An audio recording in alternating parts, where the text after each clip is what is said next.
Om 'n nuwe motor te koop kan gewoonlik nogal in 'n vreeslike proses ontaard, maar dit hoef nie. Ek gesels vanoggend met die hoof van risikobestuur by Drive.co.za, Herman Burger, om uit te vind hoe maklik dit kan wees en watter finansieringsopsies 'n mens ook kan kry en wat hulle natuurlik bied. Hoe gaan dit met jou, my vriend? Goed met jou, Pieter. Baie lekker. So vroeg op 'n maandagooggend, maar jy het soos 'n wafferse gesonde brullende engine hier ingedraf. Jy's reg vir die ding. Ek sê ek hoop ek het die kinders by die regte skool af. Ja, sy hulle staansietjies is verdwaalde wesies daar. Maar meneer, is net 'n grappie. Mamma het gesorg dat hulle reg en betyds. Wat jy sê is die regte manier of jy weet, is daar verskillende maniere as dit nou kom by kar koop en seker nou maar spesifiek nuwe karre of kom ons veralgemeen dit maar, nuut en tweedehands. Pieter, daar's 'n klomp verskillende opsies. Die meeste van hulle is een wat jy sal goed ken is finansiering. Ons praat van finansiering, ons praat van langtermyn leasing, langtermyn rentals, rent to buy en dan die subskripsiemodelle ook.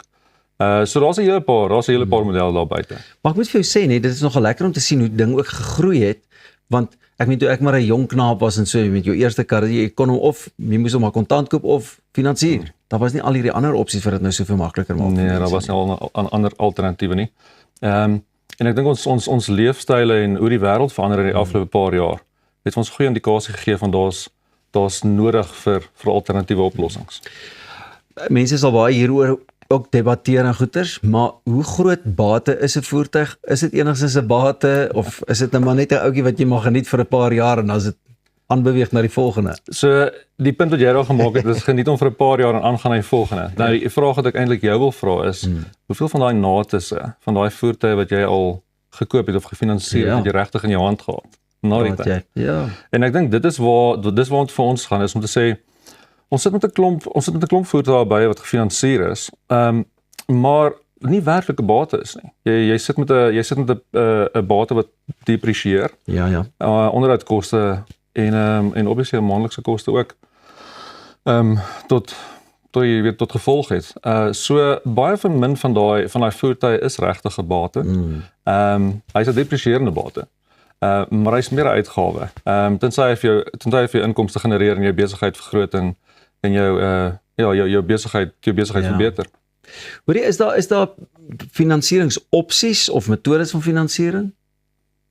Daar's heelwat. Soos ons nou net gesê het, ons praat van finansiering as dit kom by voertuie ten opsigte uit bankfinansiering perspektief uit. Daar dra die kliënt die risiko en jy betaal hom terug. Maar wat jy daar ook het is die feit dat jy sê, is 'n 72 maande periode en baie van daai 72 maande periode sit ons met die situasie van, soos jy gesê het, is op 'n stadium raak jy moeg van daai kar en dan gaan jy aan. Waar as ons gaan kyk, nou kom ons sê die leasing model, sit jy met minder risiko. Jy sit nie met die herverkoopswaarde van die voertuig nie. Dus ek dalk bietjie meer besigheidsgeoriënteerd. Wat werk vir julle by Drive.co.za? Ek meen, wat kom julle agter, hou julle kliënte van? Werk vir hulle as 'n opsie die beste? 'n Kombinasie van al daai komponente.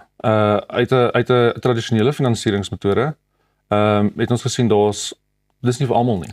Dis nie ek wil nie sê verouderd nie. Maar daar's 'n plek vir al die modelle. Maar wat by Drive ons werk is die feit ons sê jy sit met 'n model wat na al twee komponente kyk van die voertuig en die kliënt. Die approval proses of daai goedkeuringsproses is aansienlik vinniger. Ons kyk na kliënt se kontantvloei.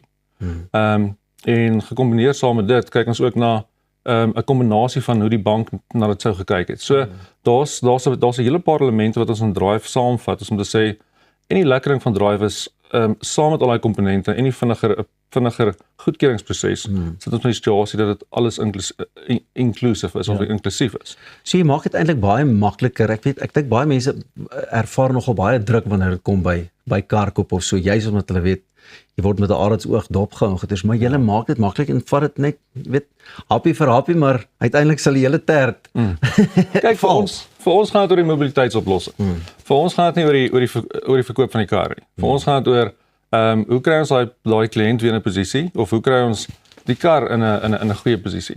En ek dink as ons daai twee kombineer ten opsigte van uit 'n bank, finansiering, kliënt, al daai modelle en ons sit hulle bymekaar, is dit 'n redelike unieke model wat ons het. Maar ja, Ek waardeer, dankie dat jy ingekom het vanmôre Herman, en as jy bietjie meer wil uitvind, nie net gemaak jy by hulle draai nie, maar jy pop ook in by drive.co.za. Ons kuier net hierna verder.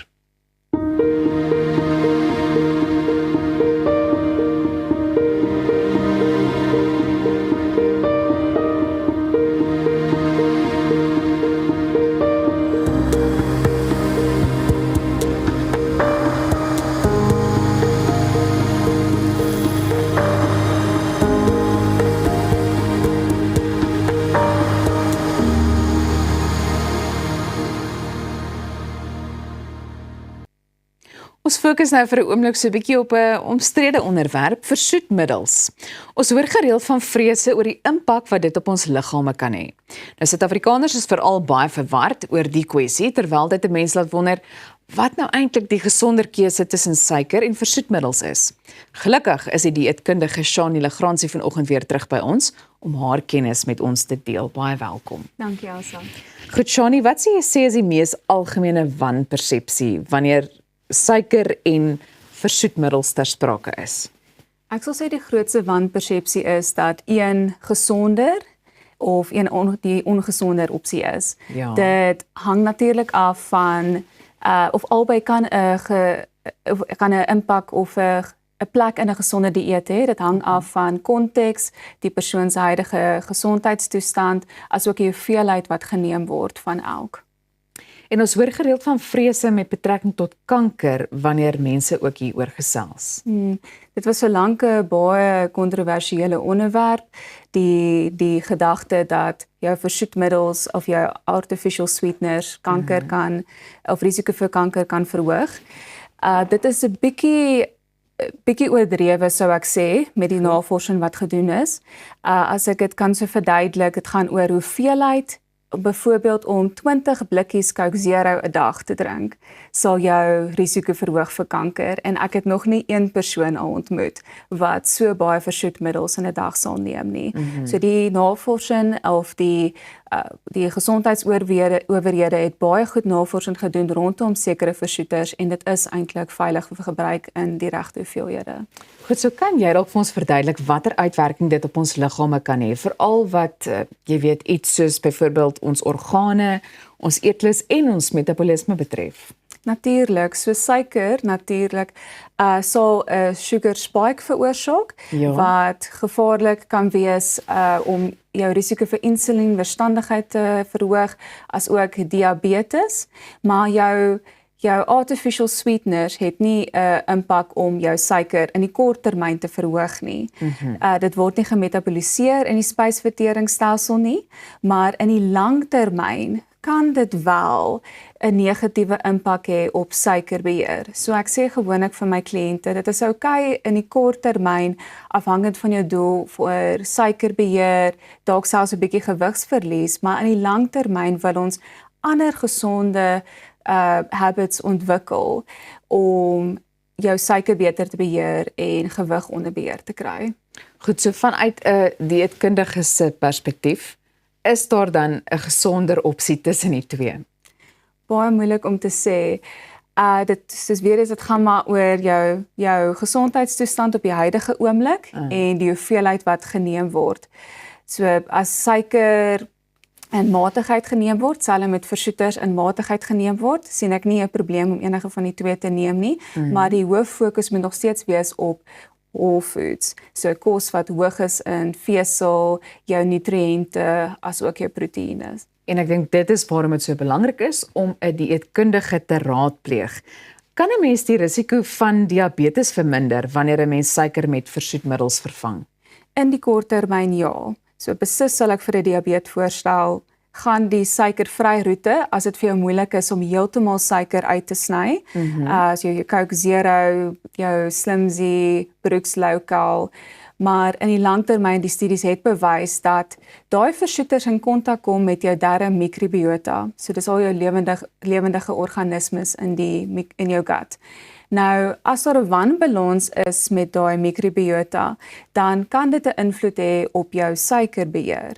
So in die langtermyn dan kan dit nou dalk nie so goed wees vir diabetes nie. Maar ons kan nog steeds versoeters neem en dan net seker maak ons is besig om ons gut gesond te hou deur genoegsame vesel en fermenteerde kos. En baie mense wonder ook of suikervry dan nou outomaties beteken dat 'n mens meer gesond leef. Ja, dit was ons moet nie net kyk na daai een bestanddeel nie. Ja. Dit gaan oor jou leefstyl in terme van whole foods, van jou slaappatrone, jou stresbeheer.